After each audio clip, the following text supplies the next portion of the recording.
साहब एजाजी लोग से कि आप अपने आदमी को बुलाइए, कितना आपके संगठन के लोग हैं। तो कोई कहा कि नहीं अभी इस समय कहाँ मिलेगा, शाम के समय था, बरसात के समय था, 100 लोग तो घर चला गया है, देहात के संगठन है। उसके बाद से जुआ अध्यक्ष से पूछा गया, वो भी इनकार कर गए। तो हम के कहे साहब कि अरे विद्यार्थी तुम भी इसी तरह का फुकटिया है क्या, कि तुम्हारे पास लोग है कि नहीं है, विद्यार्थी सब है कि नहीं। हम कहे हमारे पास है। तो कैसे सब आएगा, हम उनकी साधन दीजिए, हम लाएंगे। कि ऐसा स्थिति था कि यहाँ पर पढ़ने वाले लड़के पर नहीं पढ़ने वाले लड़के शासन करते थे, और उसके खिलाफ मैंने लड़ाई शुरू किया। उसी दरमियान मेरा अपहरण भी होता है। काम किया सिवान में। आज नवोदय विद्यालय स्थापित है करमली हता में। उस समय उद्योग मंत्री थे बैजनाथ पांडे, और उनकी पति गिरजा देवी सांसद थी। वो लोग चाह रहे थे कि महाराजगंज लोकसभा में ले जाने के लिए अपने इलाका में। बाकी मैंने जेपी चौक पर 1 सप्ताह अनशन करके अब मैंने नवोदय विद्यालय सिवान में स्थापित कराने का काम। जब आदमी मर जाता था तो उसका भाई बेटा छोड़ के भाग जाता था, मातारी मरती थी तो बेटी छोड़ के भाग जाती थी, जज के बाप छोड़ के भाग गए, जज के मैंने अपने बाप को छोड़ के भागे, एसपी अपने भाई को छोड़ के भागे रांची को। सबको कपड़ा प्लास्टिक में लपेट के उसके परिजन का भिजवाने का काम करते हैं। मैंने निश्चित तौर पर सिवान सदर अस्पताल में, मुझे जितना लगता है सिवान के तमाम दवा व्यवसायी और आम जनता के सहयोग हमको देते हैं। ऐसा बात नहीं कि सिन्हा यादव बहुत बड़ा व्यक्ति है कि अपने लग से करते हैं, सब लोग हमको सहयोग करते हैं। और उन लोग के सहयोग से मैं सदर अस्पताल में फर्स्ट ट्रीटमेंट जो सरकार की ओर से व्यवस्था है ये है, और जो नहीं है हम लोग अपने तरफ से देने का काम, इस काम को हम लोग शुरुआत किए। लिकोरिया मासिक अनियमितताएं, बच्चेदानी में गांठ, बच्चेदानी बाहर निकालना और डिलीवरी से जुड़ी हर समस्याओं के लिए आज ही आए डॉक्टर वंदना कुमारी के पास। पता है डॉक्टर रामाजी चौधरी से 100 कदम पूरब, डॉक्टर कॉलोनी सिवानी। अधिक जानकारी के लिए नीचे दिए गए नंबर पर कॉल करें। BA, BCom, BSc, MA, MCom करें विश्व की सबसे बड़ी यूनिवर्सिटी इग्नू से। सॉल्व असाइनमेंट्स और गाइड बुक्स प्राप्त करें। संपर्क करें Mahakal computers, DAV PG college के पास, पंच मंदिरा मोड़ से दाहिने, सिवान। अलग अंदाज के चैनल पर आज आपका एक बार फिर स्वागत है।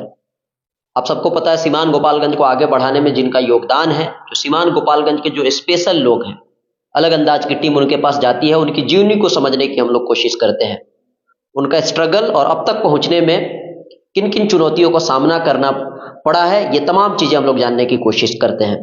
अभी हमारे साथ श्रीनिवास यादव जी हैं। ऑलवेज हम लोग हर चैनल पे देखते हैं जो आपका सिवान का सदर अस्पताल में जो भी मरीज आते हैं उनका सेवा करते हुए हम लोग देखते हैं। VIP पार्टी के जिला अध्यक्ष भी हैं। नेताजी स्वागत है हमारे चैनल। स्वागत है आपको, आपके श्रोतागण का।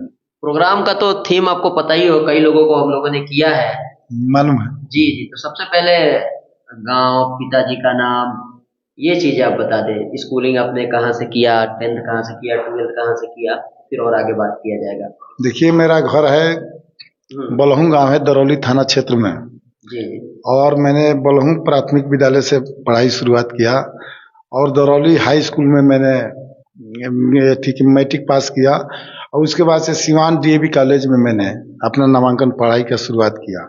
और जब मैंने DAV कॉलेज में यह नामांकन किया तो मैंने यहाँ अजब तरह की स्थिति था, कि ऐसा स्थिति था कि यहाँ पर पढ़ने वाले लड़के पर नहीं पढ़ने वाले लड़के शासन करते थे, और उसके खिलाफ मैंने लड़ाई शुरू किया।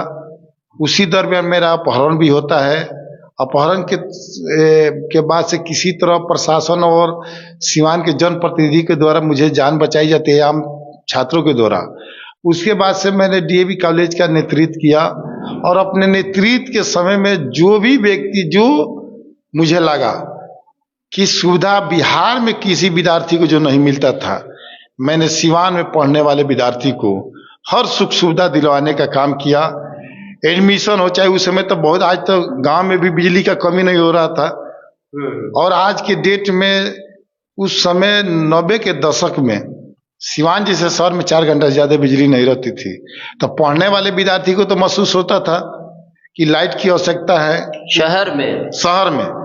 और उस समय गैस का भी उतना प्रचलन नहीं था, तो सभी विद्यार्थी स्टोव पर खाना बनाने के काम करते थे, तो उसमें भी मिट्टी तेल की आवश्यकता होती थी।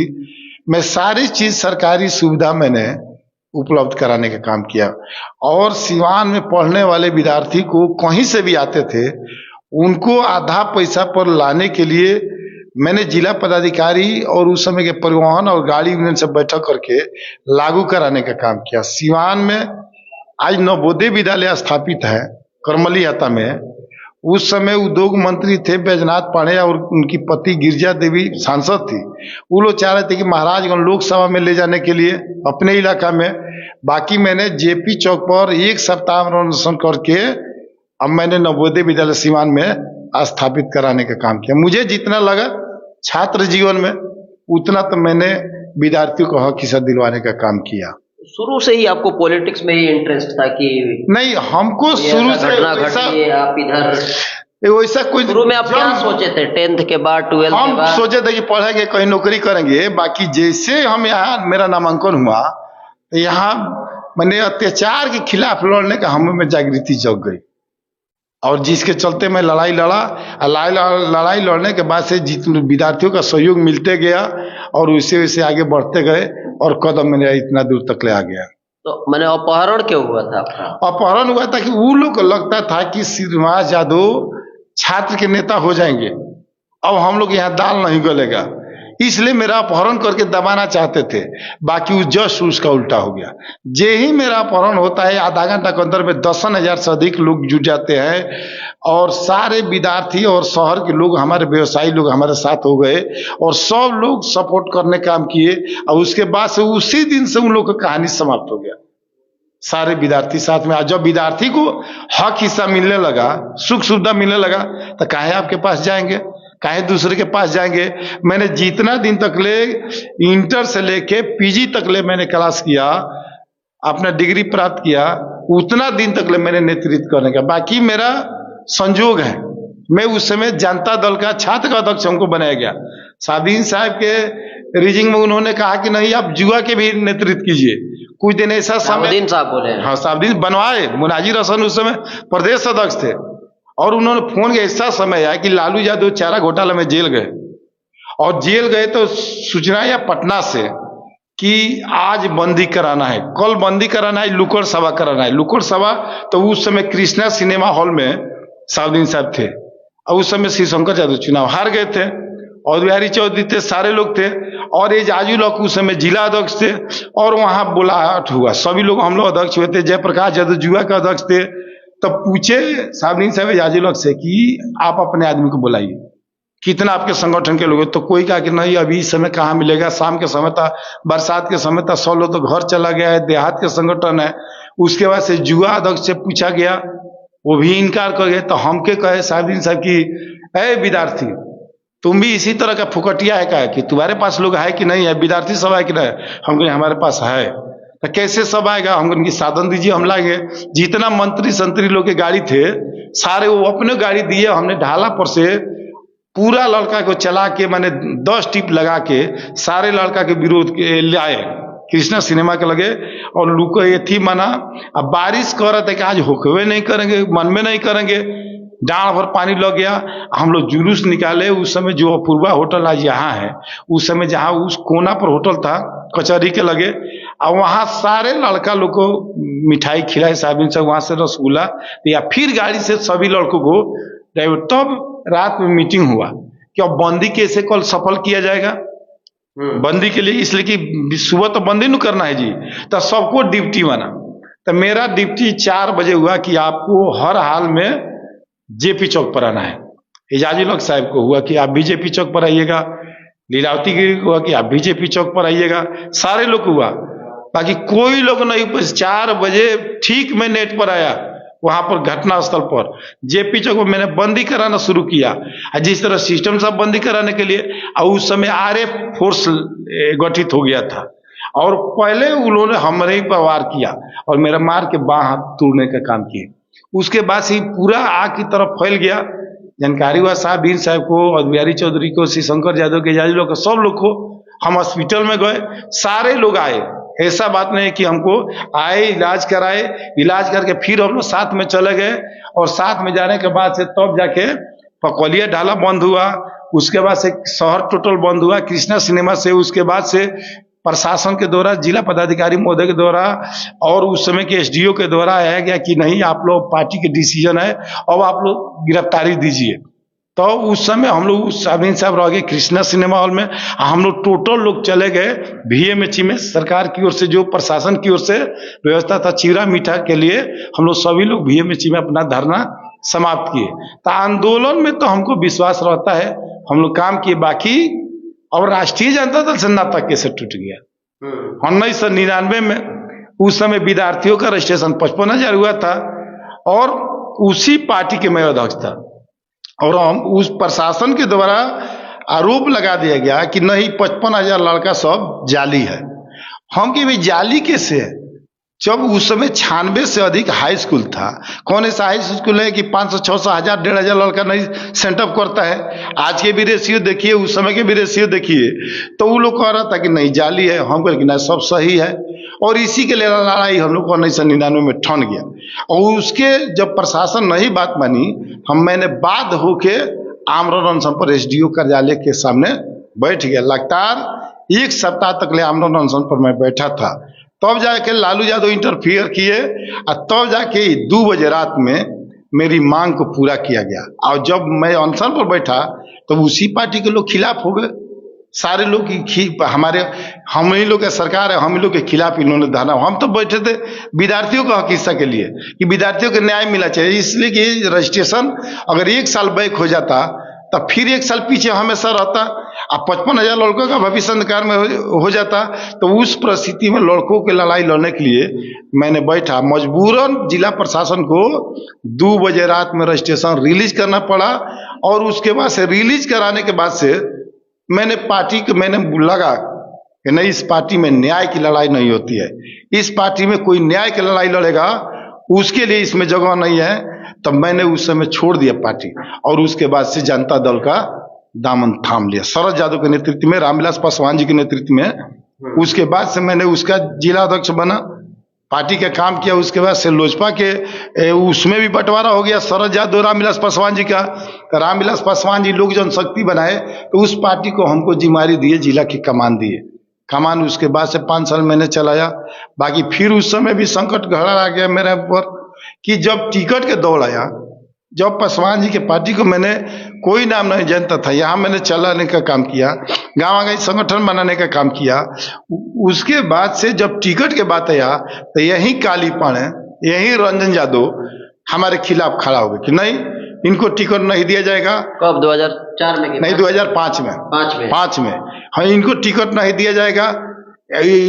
शरद यादव के पीए थे जोगिंदर यादव, उनको दिल्ली से बुला के और 10 लाख रुपया लेके टिकट मेरा काट दिया गया, उनको टिकट दिया। लड़े चुनाव, हम लोग भी लड़े, 13वां स्थान, उनको 1300 वोट आया, हमको 3रा स्थान आया। उस समय चुनाव लड़े थे तो कौन से? जीरा दरौली विधानसभा था, उस समय दरौली रिजर्व नहीं था। उसके बाद से ओम प्रकाश जी आ गए तले लड़ाई में। अब ओम प्रकाश जी कहे कि श्रीनिवास भाई आप भी निर्दलीय लड़ते हैं, हम भी लड़ते हैं, लड़ाई हम लोग एक ही है, नेचर एक ही है, हम लोग क्यों न जनता दल में रहे, हम लोग मैंने पार्टी का काम करे, आप भी, हमको हम लोकसभा लड़ना है, हमको विधानसभा लड़ना, कोई हम लोग को अंतर नहीं है। उसके बाद से हम लोग काम करना शुरू कर दिए, जनता दल का काम मैंने शुरू कर दिया। जनता दल में किए काम हमने, कुछ दिन तक ले चला काम। बाकी जब उप चुनाव हुआ विधानसभा का, जब बूटा जी घोषणा कर दिए कि मैंने नहीं, 6 महीने की सरकार थी, तो चुनाव हो गया। तो उस समय न्याय यात्रा लेके नीतीश बाबू, शरद यादव सब लोग चले थे और गांधी मैदान में प्रोग्राम था। और गांधी मैदान में प्रोग्राम था तो उस समय बड़ा जीरादेई के विधायक बहादुर सिंह चुनाव हार गए थे, वो चुनाव नहीं जीते थे। बाकी यहाँ से अलाउंस होने लगा, ओम प्रकाश जी कराने लगे बरियारपुर से, रसूलपुर से कि कैंडिडेट चेंज किया जाए, पियक्कड़ है, ये है, वो है, 9 तरह के 17 बात। हम लोग 16 पार्टियों में थे, तो हम ओम प्रकाश जी के साथ ही थे। तो हम लोग गोपालगंज गए, सिवान के कार्यक्रम समाप्त के बाद से गोपालगंज गए।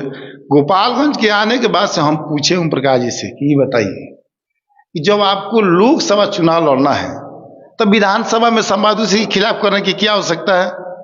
कि क्या उचित हुआ कि वो भी पार्टी के हैं? तो वो कहे कि नहीं, ये थी, हमको राजनीति में जब मौका मिलता है न तो बाप को भी जरूरत पड़ता है तो छलांग मार के मैंने लड़का को आगे बढ़ जाना चाहिए, अगर मौका मिले राजनीति में आगे बढ़ने के लिए। तो मैंने उनसे गोड़ हाथ जोड़ा और कहे कि ये आपका सिद्धांत आपके घर रहेगा, आपके पास रहेगा।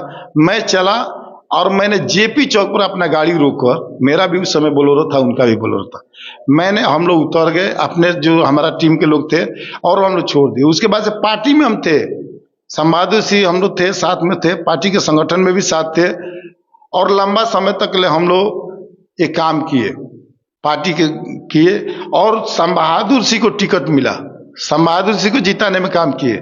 और सम बहादुर सिंह 2005 के जीरादेई चुनाव लड़े तब भी साथ में थे, पढ़रिया चुनाव लड़े तब भी साथ में थे। और सम बहादुर सिंह को मुझे जितना करना चाहिए और वो भी जितना उनको लगा, ये भी बात नहीं है कि वो भी हमको छोड़ने का काम नहीं किए, वो उनको भी जितना लगा हमको भी मदद करते थे, हमको भी जितना लगा उनको भी मदद करते थे। बाकी अंतिम समय में चूक का किए, जात पात में आ गए। जब नीतीश बाबू कहते थे कि जीरादेई जब टिकट जाएगा जदयू कोटा में तो सिन्हा जी आपको निश्चित तौर पर लड़ाया जाएगा, संवादु सिंह भी कहते थे कि लड़ाया जाएगा। बाकी जब आ गया जदयू कोटा में तब पहला फेज में नाम चला कि सिन्हा यादव को मिलेगा। बाकी लास्ट में जात पैसा के लोभ में, जात पात के लोभ में वो रमेश कुशवाहा को टिकट दिलवा दिए। हमको इस बात को जानकारी हो गया कि गाड़ी लेके सीएम हाउस में जा रहे, मेरा दोस्त है सीएम हाउस में, उस समय उसी समय पोस्टेड था, दरोगा था, वो हमको बताया, हमने इनको कहा। बाकी हम इनके पास फोन किए, फोन मेरा रिसीव नहीं किए, हमको जानकारी हो गया तो मैंने 11 बजे रात में गया कि आ गए हैं। बाकी उनका गेट बंद कर दिया गया। जिस घर में लड़की के शादी से लेके उसके हर चीज संवारने में सिन्हा यादव मदद करने का काम किया, उसके परिवार से रिश्ता हुआ, उस समय जब टिकट के दौड़ आया तो सिन्हा जी के लिए गेट बंद कर दिया गया। हम लोग उस दिन छोड़ दिए, हम जहाँ रहते थे शिवप्रसन्न यादव वहाँ हम लोग रहते थे। और उस समय अवध बिहारी चौधरी भी आ गए थे पार्टी में, उनका भी टिकट कट गया। उधर चंद्रिका यादव का आरजेडी से टिकट कट गया। 100 लोग हम लोग टिकट के, तो वहां तय हुआ कि भाई चुनाव लड़ना चाहिए। और बिहारी चौधरी जी कहे कि हम भी लड़ेंगे, हम भी कहे कि हम भी लड़ेंगे। वो चंद्रिका यादव कहे कि हम चुनाव नहीं लड़ेंगे। हम लोग चुनाव लड़े, जो जनता का जाना देशता थे, जो मिला वो मिला। बाकी निश्चित तौर पर मैं बता देना चाहता हूं कि हमसे धोखा देने वाले, हम जिन व्यक्ति को मदद किए हैं वो 100 लोग हमको धोखा देने का काम किया है। उसके बाद से मैंने सोचा कि अब पार्टी पुआ के मैं काम नहीं करूंगा। अब हमको दिल में लगा, फिर तो कर ही लिए हैं। नहीं तो बता रहे हैं, मैं घटना बता रहे तब समझेगा। हम सोचेगा पार्टी पुआ का, अब सोचे कि नहीं, पार्टी के भी काम करते हैं तो वही पार्टी के गुणगान गाएंगे, और जनता की क्यों ना हम सेवा करें। तो मैंने 2015 में संकल्प ले लिया कि अब मैं किसी पार्टी का झंडा नहीं ढूंढूंगा, अब जनता के डायरेक्ट सेवा करूंगा। मैंने सेवा शुरू किया, तो सेवा करने में तो शक्ति की जरूरत है, पावर की जरूरत है, पैसा की जरूरत है। तो कौन ऐसा काम करूं कि ताकि उसमें किसी चीज का जरूरत ना हो, उसमें सिन्हा यादव की जरूरत हो, सिन्हा यादव के दिमाग की जरूरत हो, मानसिक की जरूरत हो।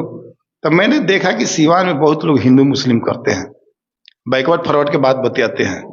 बाकी कोई व्यक्ति किसी भी समाज के है, अगर कहीं एक्सीडेंट हो जाता है, कोई लवारिस हो जाता है, कहीं मर्डर हो जाता है, कोई ट्रेन से कट जाता है, कहीं एक्सीडेंट हो जाता है, उसको किसी भी दल से रिश्ता रखने वाला व्यक्ति अपने बैनर के तले उसको ले जाने का काम मदद नहीं करते। मैंने संकल्प लिया कि सीवान जिला में जितने भी लवारिस लोग होंगे उसका वारिस बनने का मैंने संकल्प लिया। वो लवारिस व्यक्ति को मदद करने के लिए आपको पैरवी की जरूरत है ना, किसी को पैसा की जरूरत है, उसमें आपकी शक्ति की जरूरत है। तब मैंने शुरू किया, और जब शुरुआत किया तो मैंने देखा कि सदर अस्पताल में जो लवारिस व्यक्ति आते थे, जिसका कोई नहीं था, तो थाना लाता था, थाना ले आके वहां कोई व्यवस्था नहीं था, इसी तरह बोरा में कस के रख देता था। मैंने उसके लिए बॉक्स बनवाने का काम किया। मैंने ये भी संकल्प लिया कि नहीं, कोई भी व्यक्ति है, लवारिस हो चाहे वारिस हो, जिसका भी सदर अस्पताल में डेड बॉडी आएगा, उसका अंतिम जो कपड़ा होता है, कफन होता है, उसको चाहे गैर सरकारी हो चाहे गैर सरकारी हो, सबको कपड़ा प्लास्टिक में लपेट के उसके परिजन का भिजवाने का काम करते हैं। मैंने निश्चित तौर पर सीवान सदर अस्पताल में मुझे जितना लगता है सीवान के तमाम दवा व्यवसायी और आम जनता के सहयोग हमको देते हैं। ऐसा बात नहीं कि श्रीनिवास यादव बहुत बड़ा व्यक्ति है कि अपने लग से करते हैं, सब लोग हमको सहयोग करते हैं और उन लोग के सहयोग से मैं सदर अस्पताल में फर्स्ट ट्रीटमेंट जो सरकार की ओर से व्यवस्था है और जो नहीं है हम लोग अपने तरफ से देने का काम, इस काम को हम लोग शुरुआत किए 2015 से। तब तक कोरोना आ गया। कोरोना के पीरियड में भी हमको मौका मिला, सारे लोग शिफ्ट कर गए, कोई कहीं लगता था, कोई नहीं लगता था। बाकी मैंने निश्चित तौर पर गवाह है जिला पदाधिकारी महोदय, अनुमंडल पदाधिकारी महोदय, सिवान के आम जनता भी गवाह है कि मुझे जितना लगा जिन लोगों ने सहयोग किया हम उतना सिवान की जनता को मैंने मदद करने का काम किया। मैंने यहाँ तक कि सबसे कठिन चीज था खाना पीना तो देना अलग की बात है, खाना भी देने के काम किए, पानी भी देने के काम किए, चाहे महाराजगंज डाइट हो, चाहे सिवान सदर अस्पताल हो, चाहे महादेवा का डाइट हो, सब जगह मैंने देने का काम किया। बाकी सबसे अंतिम जो चीज था, जब आदमी मर जाता था तो उसका भाई बेटा छोड़ के भाग जाता था, मातारी मरती थी तो बेटी छोड़ के भाग जाती थी, जज के बाप छोड़ के भाग गए, जज के मैंने अपने बाप को छोड़ के भागे, एसपी अपने भाई को छोड़ के भागे, रांची को यही डॉक्टर लोग सब लोग छोड़ के भागे, कोई नहीं उठाता था। बाकी मैंने जितने लोग को कोई नहीं पूछा, उसका ले जाकर अपने कंधा लगा के उसका अंतिम दाह संस्कार कन्हवाराम ने काम किया। आपके समाज के भी लोग को तेलहाटा में ले जाकर हम लोग अंतिम दाह संस्कार करते थे, आपके समाज के लोग के टीम बना के, तो कहीं से हम लोग कोर कसर नहीं छोड़ते। आज के समय में, काल के समय में भी मैं लगातार जब तक मेरा तबीयत भी बीच में खराब था इधर 4-5 दिन से, बाकी उसके बावजूद भी इतना एक्सीडेंट हुआ, इतना मर्डर हुआ, नहीं दिल माना। उसी तबीयत खराब में भी मैंने सदर अस्पताल में लोगों को मदद करने का काम करता हूं। और इसी दरमियान में हमको मुकेश सहनी जी से संवाद हो जाता है। अब जैसे आप क्वेश्चन किए ना कि कैसे अब तो फिर पार्टी में चले गए, तब मुकेश सहनी जी को हमने पेपर में देखे थे, ये भी बॉम्बे में बैठ के बिहार के लोगों को मदद करते थे। मदद करने में तो एक नंबर पप्पू यादव है, इससे कोई इनकार मैंने नहीं कर सकता है। बाकी ये भी करते थे और इनसे इत्तेफाक है, दिल मिल गया, बात हुआ, संवाद हुआ। और एक मेरा दोस्त है दिल्ली में संदीप कुमार नाम के, और मधुकर यादव है पटना के, उनसे उसको रिश्ता था और मुकेश सहनी जी से हमको बात करा दिया। मुकेश सहनी जी आए, कई श्रीनिवास जी हमारे सिवान आपसे भेंट करने के लिए, भेंट हुआ। मैंने उनसे स्पष्ट कहा कि देखिए हमको अभी तक ले 100 लोग ठगने का काम किया है, तो इसलिए हम जो ठगा दिए हमको छोड़ दीजिए, हम जिस लाइन में है उसी लाइन में है।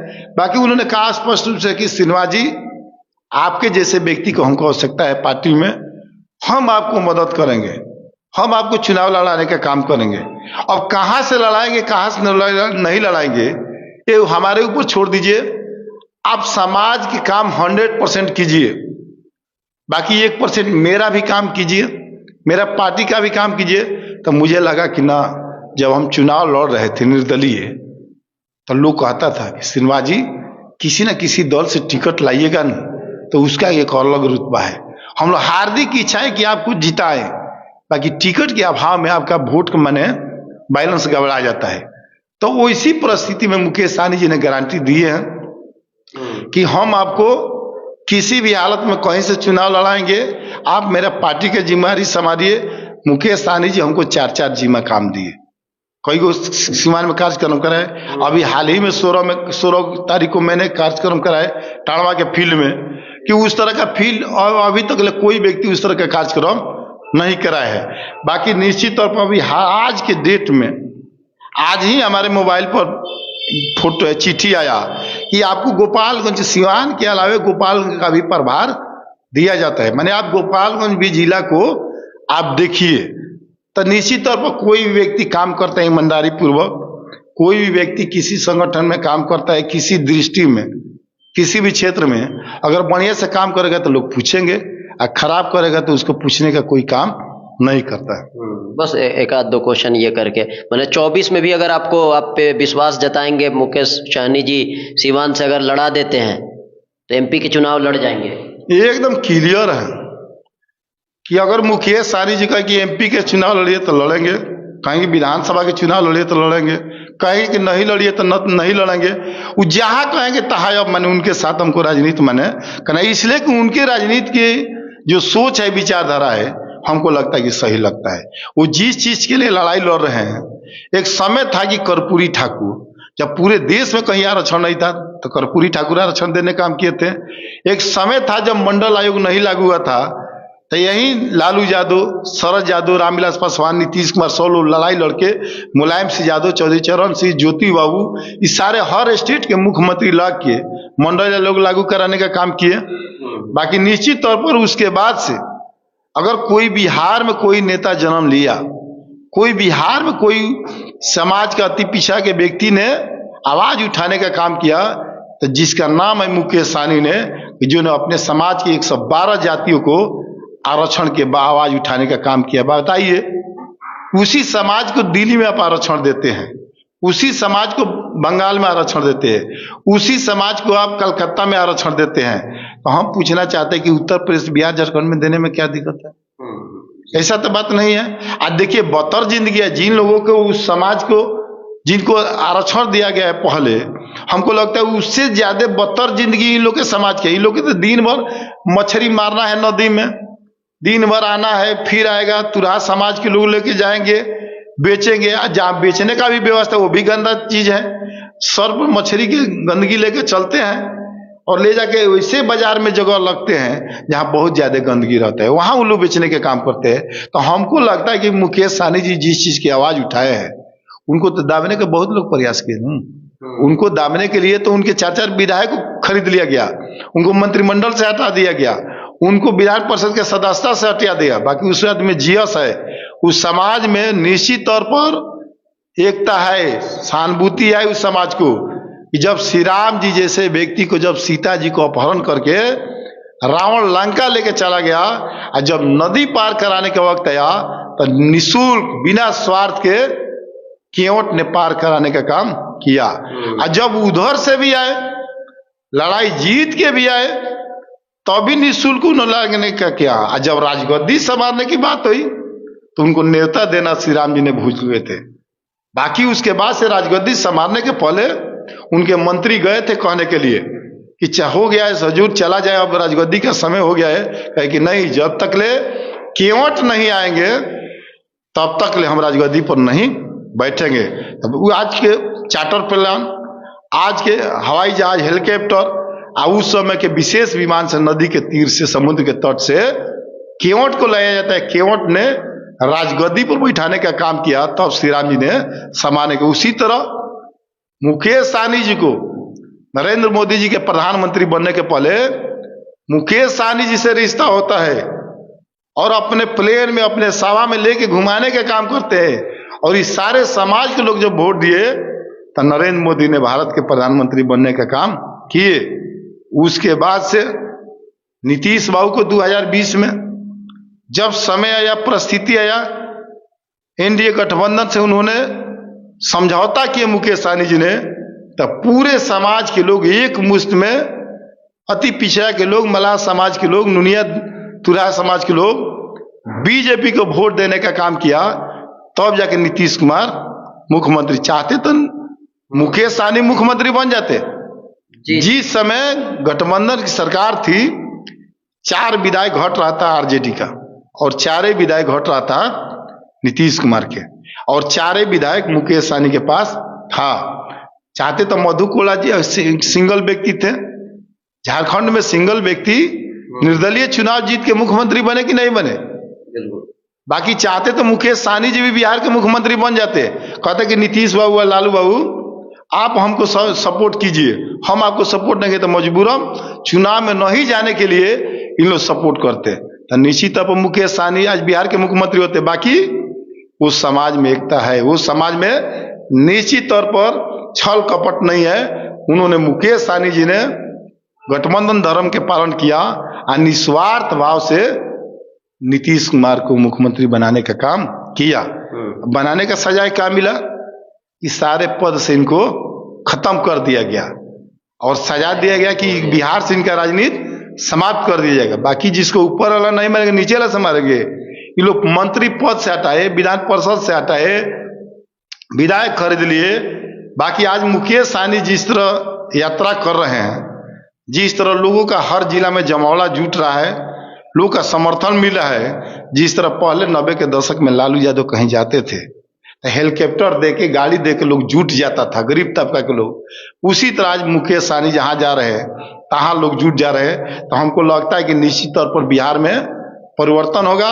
और जिन व्यक्ति को अगर दिल्ली में राज करना पड़ेगा, देख लीजिए देश के 60 ऐसे लोकसभा सीट है कि चाहे तो अति पिछड़ा मल्लाह समाज के लोग जिता सकता है, और 60 ऐसे चीज है कि चाहे तो चुनाव हरा सकता है। तो जिसको दिल्ली में राज करना होगा, जब समझ लीजिएगा कि मुकेश सहनी से समझौता करेगा, और जिसको नहीं राज करना होगा वो विरोध के लड़ाई करना पड़ेगा। उस तरह उदाहरण के तौर पर दिल्ली बॉम्बे के बात हटा दीजिए, हम आपको सिवान में उदाहरण देते हैं कि सिवान में 95 से लेके और 2020 के चुनाव छोड़ दीजिए, 2015 तक ले इसी सिवान में 2 विधानसभा है जहां लोग चुनाव जीतते हैं। उन लोग तो कभी बीजेपी के लोग वोट नहीं देते हैं। बीजेपी समर्पित माने आरजेडी समर्पित लोग वोट नहीं देते हैं। तो उन लोग को वोट कौन लोग देते हैं? जो अति पिछड़ा मल्लाह, बीन, तुराहा, नुनिया, इस तमाम मैंने पिछड़े वर्ग के लोग वोट देते हैं कि नहीं देते हैं। और 95 से लेके यहाँ तक ले लोग विधायक, 15 तक ले विधायक बने। इस बार तो गठबंधन है तो 100 लोग वोट दिए। विधायक बनते हैं कि नहीं बनते हैं? तो जब उस समाज के लोग हम लोग सिवान में देख लिए कि जब विनोद मिश्रा, दीपांकर भाटियाचार्य, जब तक विनोद मिश्रा जिंदा थे तब, अब दीपांकर भाटियाचार्य से उनके सिंबल पर लोग विधायक बन सकते हैं। तो मुकेश सहनी के समाज, उन्हीं के समाज के अब नेता मिल गए, तो मुकेश सहनी के सिंबल पर लोग नहीं बन सकते हैं। तो आप समझिए कि जब सिवान में परिवर्तन हो सकता है, तो हमको लगता है कि मुकेश सहनी निश्चित तौर पर 4 धुर में रहने वाले व्यक्ति, 4 धुर में अपन लालन पालन करने वाला व्यक्ति आज 4.5 करोड़ के रथ से घूम रहा है। निश्चित तौर पर बिहार में परिवर्तन कर सकते। रथ के घूमने का कारण क्या था उनका? चाहते तो हेलीकॉप्टर से नहीं घूमते, चाहते तो प्लेन से नहीं घूमते, चाहते तो दूसरा तरह के डिजाइन बनाते। बाकी उन्होंने इसलिए रथ का यूज किया कि 2 ही व्यक्ति ने आज तक रथ ही सोना के किया है। पॉलिटिकल लाइन में, तो पॉलिटिकल लाइन में आज तक किसी पार्टी के लोग ने, चाहे किसी भी स्टेट के लोग हो, कभी सोना का रथ का यूज नहीं किया। एक श्री राम जी ने यूज किया, एक रावण ने श्रीलंका में सोना का रथ का यूज किया, और तीसरा व्यक्ति कोई पॉलिटिकल व्यक्ति है, अरे वो लोग तो भगवान जी के श्रेणी में चले, वो हटा दीजिए। बाकी पॉलिटिकल व्यक्ति में आज तक कोई व्यक्ति सोना का रथ लेके नहीं चला। तो मल्लाह के बेटा मुकेश सहनी जी ने सोना का रथ चल के दिखा दिया कि आप सही कर्म कीजिएगा, सच्चे रास्ता पर रहिएगा, तो कितना भी हम भीख मांगा होंगे तो समय आएगा तो हमको एक दिन इस गद्दी पर आ सकते हैं। जी चलिए, ठीक, धन्यवाद। जी जी, तो ये आप देख सकते हैं श्रीनिवास जी का बिल्कुल सिवान में एक अलग पहचान है। तो इनके बारे में हम लोग समझने की कोशिश कर रहे थे। ऐसे ही हम लोग नए नए लोगों तक पहुंचने की कोशिश करते हैं, उनकी जीवनी को जानने की कोशिश करते हैं। तो आज की इस वीडियो में बस इतना ही। बने रहें, देखते रहें।